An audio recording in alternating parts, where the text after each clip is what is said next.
د یو يهودي او منافق جګړه راغله. منافق وی ځان ته مسلمان دی، منافق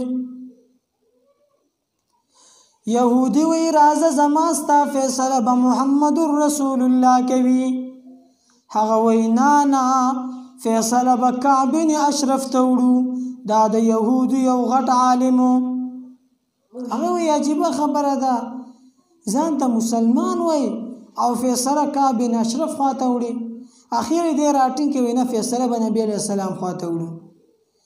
نبی علیہ الصلوۃ والسلام فیصله هغه د يهودي په حق کې وکړه چې وای کړه نو دې پاغي باندې راضی نه دی او بیا وی چې زو فیصله به په عمر رضی الله تعالی عنہ باندې کو.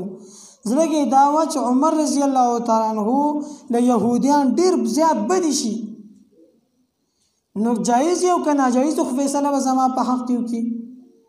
هغه وی زه راځه چې ستا نبی فیصله کړل ته پاغي باندې راضی نه راځه. حضرت عمر رضی الله عنه فیصله وکي. حضرت عمر رضی الله تعالی عنہ خواته لاړ، وای داس اختلاف دی فیصله وکي. دی يهودي وی چې امیر المؤمنین په فیصله می اعتراض نشتا، بالکل فیصله تاسو کوي، لیکن زه یو خبره کول غواړم چې دا فیصله زمونږه محمد رسول الله صلی الله علیه وسلم یو ځل کړی دا، خو دې بیا وی چې نه فیصله به دوباره کوم.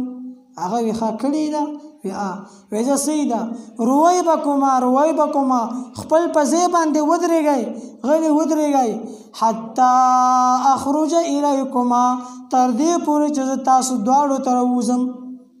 دا ودرول او بار ته راووت، چې راووته توره ځان سره راوړه او یو دمې توره راواچوله او منافق نه سر او سوی هكذا اقضي على من لم يرض بقضاء الله ورسوله.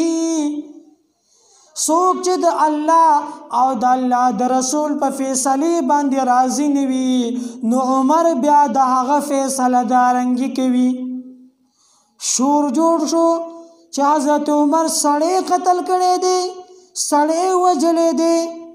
دا شور جوړ دی یو دم چې دی هغه د الله وحی را نازل کړه، قرآن را نازل کا وسوي فلا وربك لا يؤمنون حتى يحكموك فيما شجر بينهم ثم لا يجدوا في أنفسهم حرجا مما قضيت ويسلموا تسليما.